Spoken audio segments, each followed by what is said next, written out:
¿Qué tal? ¿Cómo están ustedes? Sean muy bienvenidos a un nuevo episodio de Noticias UDEC por TVU, el espacio de revisión de la contingencia universitaria de las informaciones que se han venido publicando en el portal oficial noticias.udec.cl. En este nuevo capítulo quiero saludar a quienes me acompañan, dos profesionales de la Dirección de Comunicaciones de la Universidad de Concepción. Pablo Acuña, Community Manager. ¿Cómo estás, Pablo?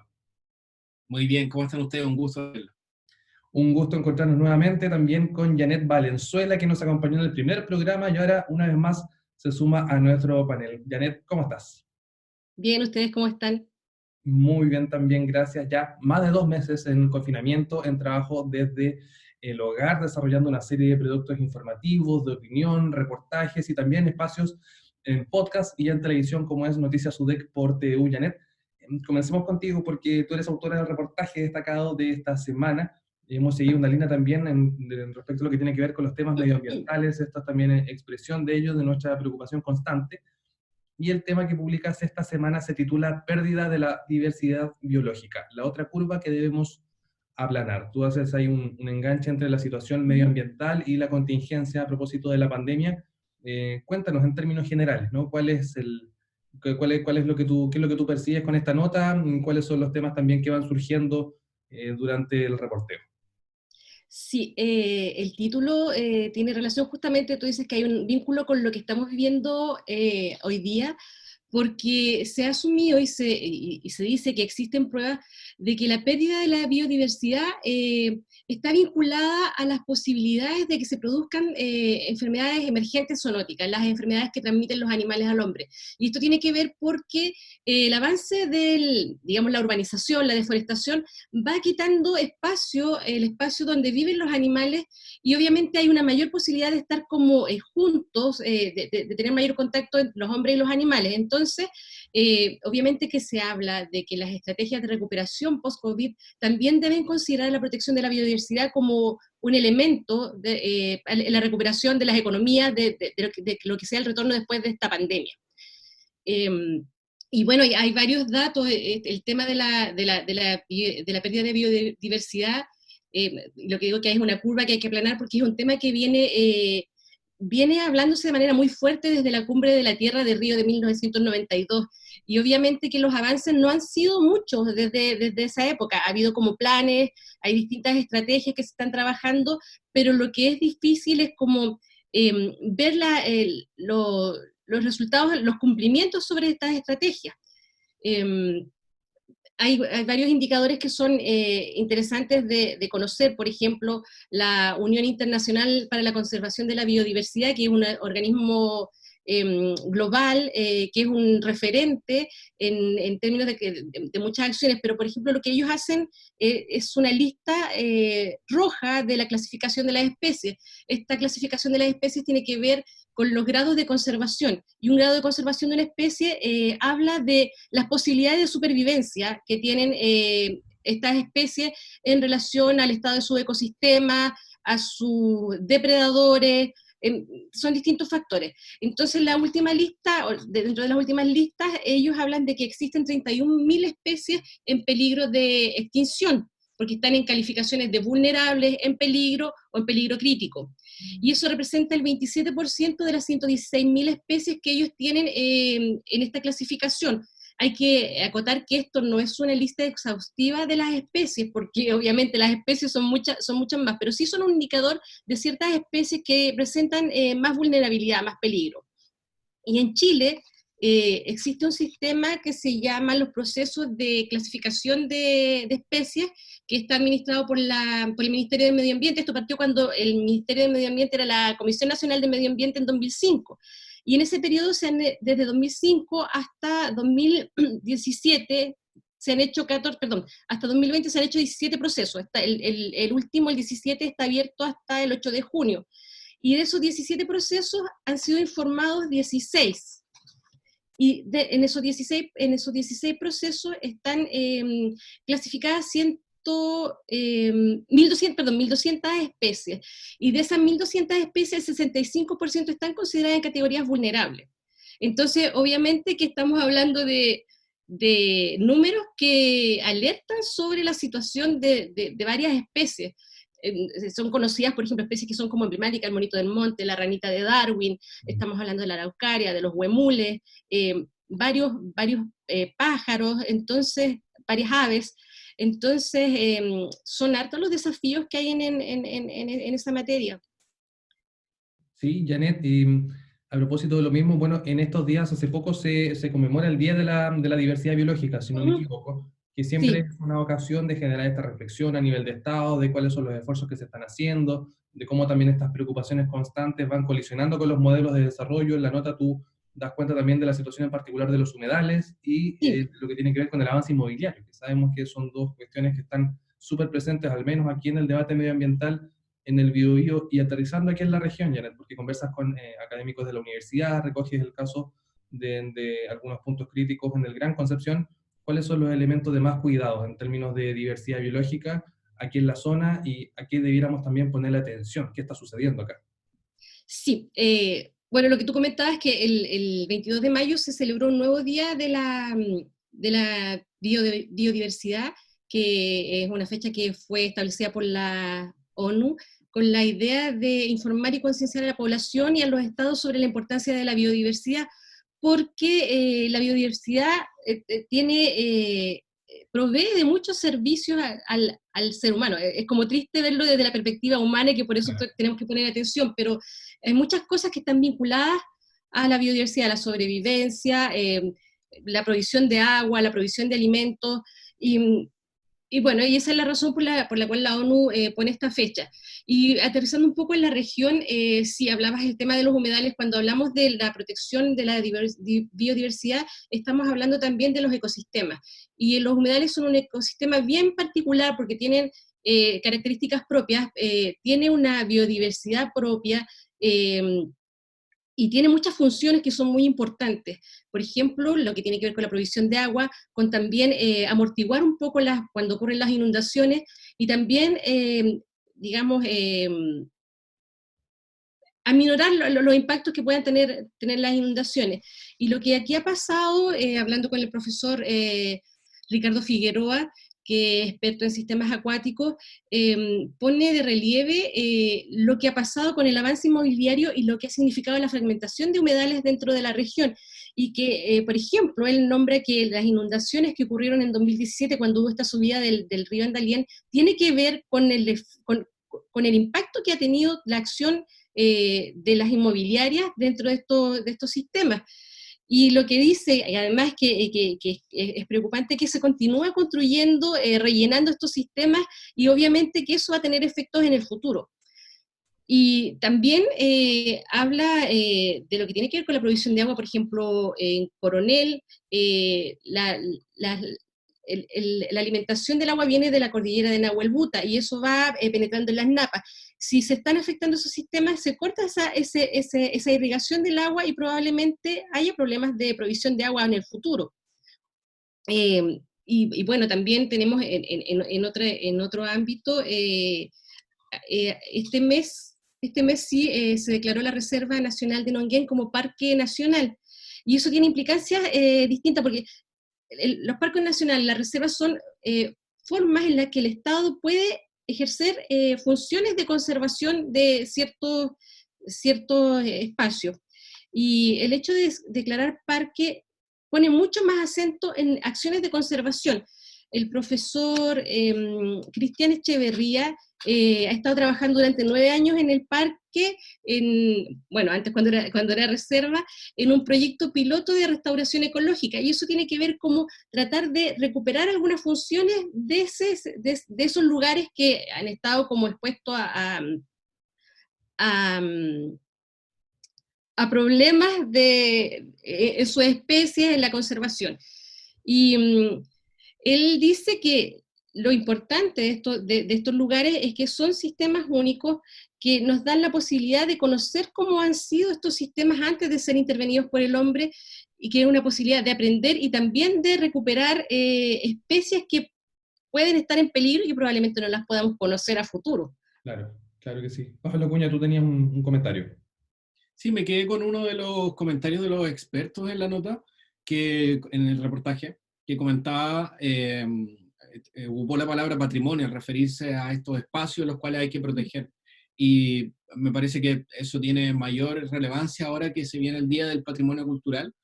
Yo entiendo que esto es separado estrictamente de lo que es el patrimonio natural, pero quizás una buena oportunidad para levantar también estos temas y la defensa de estos territorios, ¿no?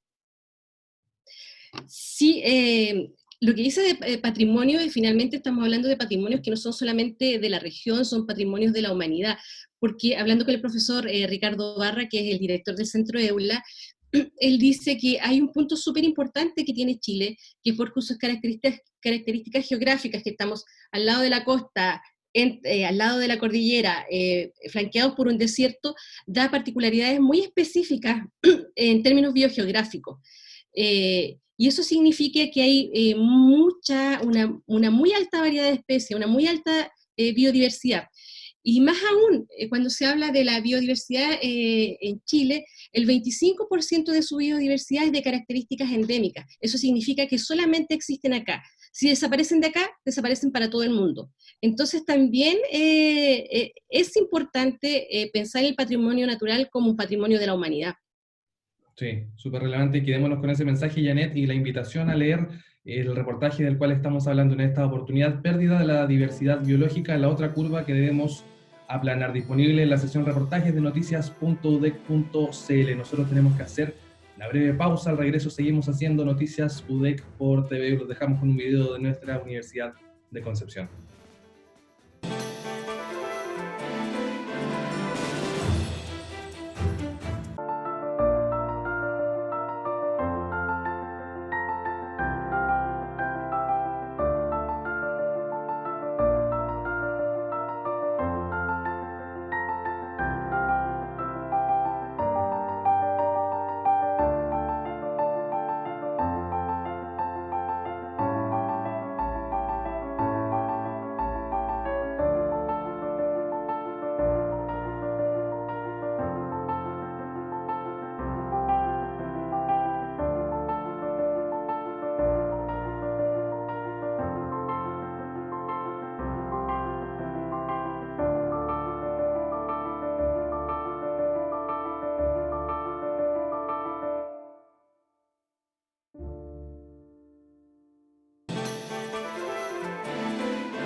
UDEC a full era el nombre del video que veíamos recientemente y que separaba el primer bloque de este segundo, en el que contamos con un gran invitado con quien vamos a seguir revisando la contingencia de la Universidad de Concepción. Saludamos a Pablo Aquebeque, académico de la Facultad de Ingeniería de la Universidad de Concepción y director del Centro para la Industria 4.0 también de la Facultad de Ingeniería. Pablo, ¿cómo estás? Hola, hola, muchas gracias, muy bien. Pablo, bueno, desde hace ya varias semanas la Facultad de Ingeniería y la Universidad de Concepción, en su acuerdo con ASMAR, nos han venido entregando información al respecto al trabajo, a los avances para el desarrollo de un ventilador, ¿no? En el contexto de la emergencia sanitaria que atraviesa el país por el COVID-19. El último que supimos fue que superó una serie de pruebas técnicas, que se prestaba también a iniciar una suerte de testeo en animales, también a pasar por un comité de ética. ¿En qué va este proceso? Y también si nos puedes detallar cuáles son las características de este producto que se viene trabajando y que todos esperamos que, por el bien también de la comunidad, se pueda implementar lo más pronto posible. Sí, bueno, el dispositivo se desarrolló, se fabricó y se aprobó en forma local, pero además también pasó algunas pruebas técnicas de funcionamiento y de seguridad, ¿no? Para eso fuimos a la Universidad del Paraíso hace ya 3 semanas aproximadamente,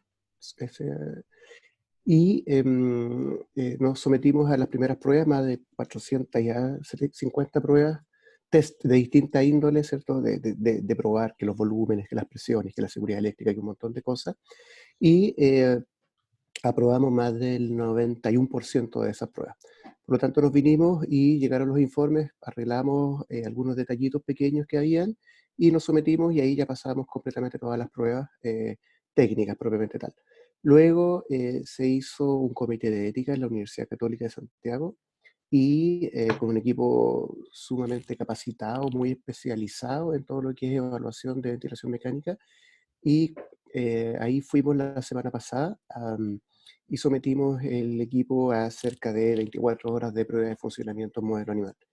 y el equipo respondió, lo sometieron a distintos modos de funcionamiento y todo lo que el equipo debe entregar, lo entrega, ¿de acuerdo? Nos dieron algunos comentarios acerca de funcionamiento, ¿de acuerdo? De facilidad de funcionamiento. Todo lo que era la interfaz, cómo las perillas las personas las podían manejar, y que son mejoras que hay que hacer al equipo en este momento. Ya implementamos algunas, porque aún estamos esperando el informe oficial de esa prueba. Sin embargo, la parte más informal ya la implementamos, ¿no? Que era facilidad de uso principalmente. Ujú. Perfecto. Abrimos la conversación, chicos. Janet, tú tenías una pregunta, un comentario para Pablo. Sí, Pablo, ha llamado la atención lo que ha pasado a propósito de la contingencia del COVID, la forma en que han tenido que trabajar súper rápido y cómo han emergido estas iniciativas y se han desarrollado de una manera, pero muy, muy rápida. ¿Qué podrías decir en términos de la colaboración que han tenido que hacer las universidades, las instituciones? En el caso de ustedes, están trabajando con un equipo interdisciplinario que tiene que ver con médicos, veterinarios, ingenieros. ¿Cómo han visto este desafío que ha puesto esta pandemia en términos de lo que puede aportar el conocimiento y específicamente el conocimiento de la región a soluciones? Sí, bueno, ha sido, como tú dices, es un desafío, ha sido muy, vale la redundancia, desafiante el trabajar con estos equipos multidisciplinarios y también multiinstituciones. Entonces, nos ha obligado a eh, ir rápidamente a buscar resultados más que tomar tiempo en organizar y planificar, ¿cierto? Todo, que normalmente como uno trabaja, sino que aquí es rápidamente tomar decisiones, en un equipo multidisciplinario rápidamente se determina cuáles son las mejores opciones y se trabaja e implementa mucho. Esto ha requerido mucho tiempo de muchas personas, trabajando bastantes horas al día, eh, pero que le ha tomado como un desafío más que personal, un desafío para poder ayudar a las personas que van a estar en algún tipo de problema, quizás por hipotéticamente una falta de ventiladores tradicionales. Así que al inicio fue caótico también, porque tenía que ver con movimiento, ¿de acuerdo? Traslado, y en esas primeras semanas nosotros estábamos con algunos cordones sanitarios en la región. Por lo tanto, moverse de un lugar a otro no era fácil. Entonces ahí teníamos que arreglárnoslas de alguna forma de tal manera de poder trabajar. Ha sido ha requerido mucho de las personas propiamente tal, de dar mucho de sí mismo, ¿de acuerdo? Para poder salir y cumplir con las metas que nos hemos interpuesto al momento de desarrollar estos dispositivos. No sé. Pablo Acuña. Sí, más que nada un comentario más, me da la impresión de que no quiero hacer eco a esta narrativa bélica que se ha dado respecto a la lucha contra la pandemia. Dicho eso, estas situaciones de grandes estresores que se dan en el planeta generan grandes esfuerzos en el área de investigación y desarrollo, los cuales a largo plazo también generan muchos beneficios para la sociedad. Entonces mi pregunta para ti es, ¿tú cómo ves que una vez superado la pandemia, la experiencia que estamos teniendo en la universidad y tu experiencia en particular, cómo crees que se va a traducir a largo plazo cómo ves el producto del trabajo de hoy? Bueno, es una de las cosas que hemos conversado bastante en el equipo de trabajo entre UDEC y ASMAR, ¿de acuerdo? Eh, y también es una de las cosas que el ministro de Salud ayer planteó cuando estaban llegando algunas toneladas de equipamiento de protección personal y algunos 11 ventiladores, si es que no me equivoco. Y le hicieron la pregunta acerca de qué pasaba aquí también con el desarrollo nacional de este tipo de dispositivos. Y él dijo, bueno, lógicamente hay algunos que van mucho más adelantados, mencionó dos, y lo planteó también, que esto viene y para quedarse. No es necesariamente exclusivamente para generar un dispositivo de emergencia como lo que estamos haciendo ahora y después se acaba, sino que esto establece primero las confianzas, las bases tecnológicas, que muchas veces hay dudas acerca si es que realmente se puede hacer en Chile. Nosotros lo hemos vivido por años. Cuando queremos plantear algún tipo de proyecto, todo el mundo lo mira así, oye, pero ¿y esto lo pueden hacer acá? Y esto viene a demostrar que sí se puede y por lo tanto tomar decisiones ya sea institucionalmente como también a nivel de gobierno, ¿cierto? Y sociedad finalmente, para seguir desarrollando las capacidades que tenemos en la región y en el país, para generar nuevos productos, para generar nuevos servicios y que esto le pueda dar incluso un dinamismo a la industria local, ¿eh? Abriendo nuevas oportunidades finalmente para desarrollar eh, nuevas oportunidades de negocio y darle un segundo aire a esta industria. Sí, conversamos con Pablo Aquebeque, académico de la Facultad de Ingeniería de la Universidad de Concepción y miembro del equipo UDECASMAR en el trabajo para el desarrollo de un ventilador mecánico. Pablo, ¿de qué depende? De que este ventilador sea realidad, comience su producción, su distribución y se instale también en nuestra red sanitaria. Son varios factores. Primero, que cumpla todos los requerimientos técnicos exigidos para poder dar una autorización. Todavía faltan algunas etapas, estamos a la espera de los protocolos para las siguientes pruebas. Tiene que cumplir todos esos protocolos, si no, no puede salir a la luz, porque esto es un equipo de soporte vital. Y eso hace que sea muy peligroso y muy riesgoso, ¿cierto? El utilizar un equipo que no esté completamente probado. Luego de las pruebas, tenemos que observar la logística para poder fabricar y producir algunos cientos de estos dispositivos y además también la capacitación al personal de salud que se va a encontrar con un dispositivo un poco distinto a los tradicionalmente utilizados.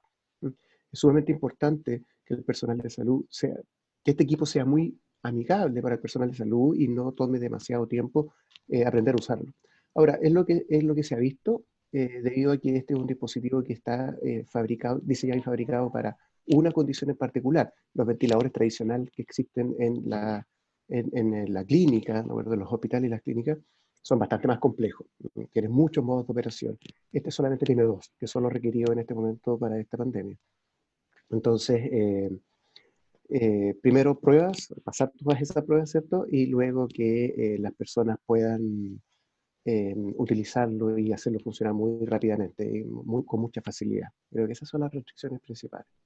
Sí, Pablo, y bueno, y este desarrollo responde a una convocatoria abierta en la que han participado diversas instituciones a nivel país. La Universidad de Concepción, junto con ASMAR, es una de estas propuestas. En ese sentido, ¿cuál es el factor distintivo que apuntarías tú respecto a lo que es este trabajo y este producto que se está diseñando y que ya ha pasado una serie de pruebas, que es el ventilador UDECASMAR, con otros que han desarrollado distintas universidades? No te lo planteo como un afán de competencia, ¿no? Pero sí dar cuenta de cuál es el trabajo particular, especial, que sí se está desarrollando acá y que a lo mejor genera esa distinción entre sus pares.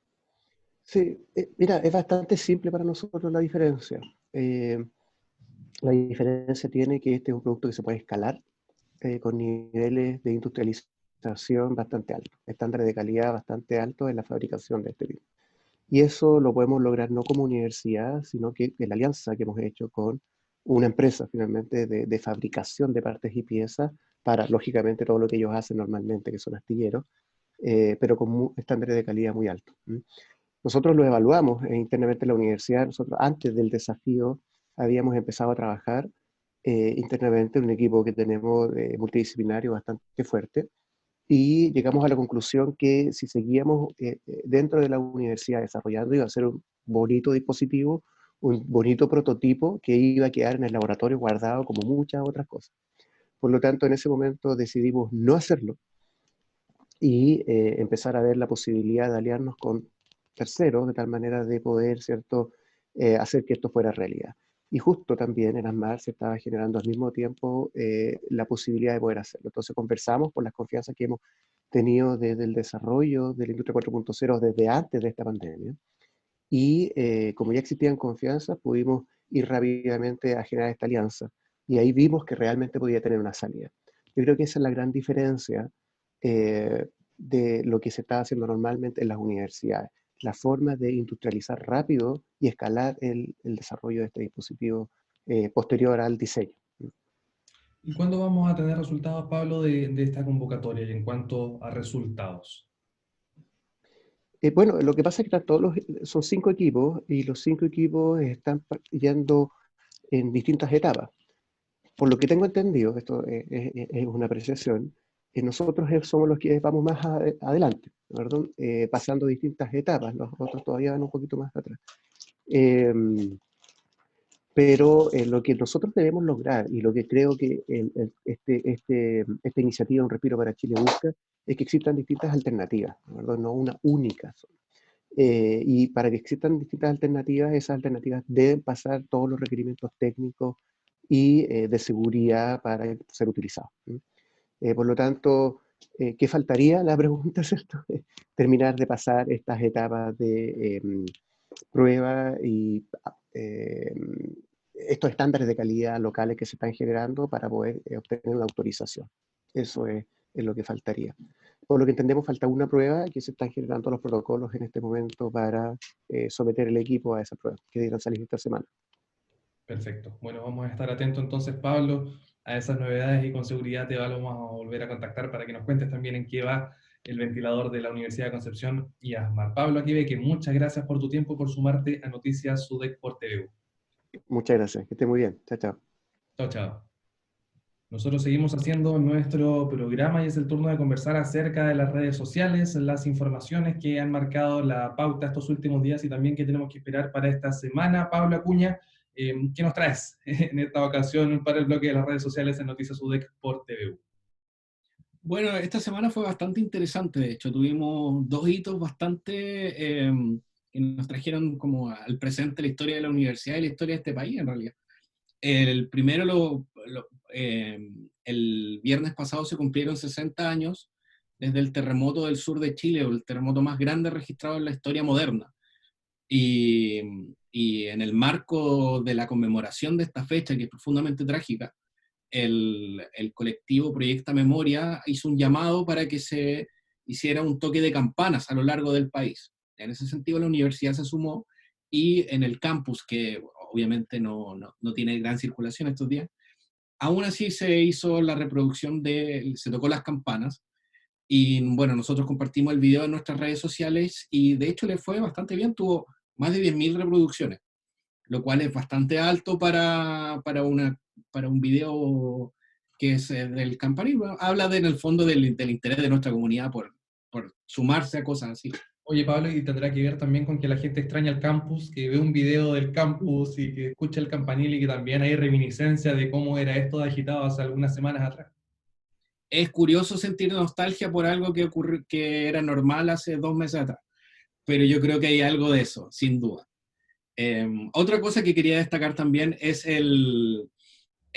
una de nuestras periodistas encontró en una de las notas una fotografía de Enrique Molina en la primera mitad del siglo XX en Estados Unidos durante la gripe española. Y en esta fotografía, Enrique Molina, Amanda Labarca y su esposa también están ocupando mascarillas y en el fondo habla de cómo parte de nuestra historia como universidad y como país también ha sido tocada por esta clase de eventos. No es primera vez que ocurre una pandemia a escala global y sin duda el registro ayuda a darle perspectiva a lo que estamos viviendo. Bueno, finalmente... Sí, sí. Janet, tú tuviste oportunidad de ver esa nota, de ver esa imagen. Si no me equivoco, efectivamente es del principio de 1919, ¿no? En esta gira de Enrique Molina por Estados Unidos para observar el sistema educacional allá en norteamericano. Janet, ¿qué te parece? Porque el archivo nos entrega precisamente estos enganches o estos links con la historia cuando sentimos que somos tan particulares que todo está sucediendo ahora. Nos damos cuenta que también siempre hay un correlato. La historia no es cíclica, pero rima, se supone que decía Mark Twain. Claro, o sea, en el fondo igual en ese tiempo vivieron una pandemia que fue bastante fuerte, no, seguramente no tenía como el alcance global en términos de que la gente lo conociera de la forma como lo conocemos ahora, lo estamos conociendo online, lo que pasa todo el tiempo. Y claro, es bien curioso ver esa imagen y nos muestra claro que hay cosas que no aprendemos, que vuelven a repetirse. Entonces, bueno. y bueno, de hecho, igual cuando se habla del nacimiento de la Universidad de Concepción, se habla que estuvo cruzada por varios eventos internacionales importantes, y uno de ellos era la gripe española que estaba ocurriendo en esos tiempos. Así es, en la convulsa primera mitad del siglo XX. Pablo, ¿qué tenemos que esperar para esta semana? Bueno, esta semana viene una celebración que se realiza todos los años, que es el Día del Patrimonio Cultural, Esta es una convocatoria que realiza el Ministerio de las Culturas, las Artes y el Patrimonio. Este año se va a realizar el 29, 30 y 31 de mayo, eso incluye el viernes, y bueno, claramente este año las actividades no van a ser presenciales. Sin embargo, hay una serie de actividades que está organizando tanto la universidad como el ministerio para que puedan celebrar el Día del Patrimonio en su casa. De hecho, esa es la convocatoria, Día del Patrimonio en su casa. Pueden ver la información tanto en diadelpatrimonio.cl o en patrimonioudec.cl, donde se van a ir actualizando las actividades virtuales que la Universidad de Concepción está preparando para esta fecha. Súper, súper. Bueno, nos vamos a mantener atentos entonces para sumarnos al patrimonio en confinamiento, resguardados en nuestro hogar, siempre con la mirada puesta en poder ser un aporte para el cuidado de la salud de todas las personas en este contexto tan complejo. Pablo Acuña, muchas gracias por habernos acompañado nuevamente aquí en Noticias UDEC por TV. No, por supuesto, un gusto verlos. Y Janet Valenzuela, a quien también le entregamos un saludo especial porque recientemente cumplió 25 años aquí dentro de la Universidad de Concepción. Un gran abrazo a la distancia y también muchas gracias por volver a Noticias UDEC por TV. Muchas gracias, que estén bien. A ustedes también muchas gracias. Recuerden, semana a semana Noticias UDEC con toda la información de nuestra querida universidad. Que estén muy bien. Hasta pronto. Adiós.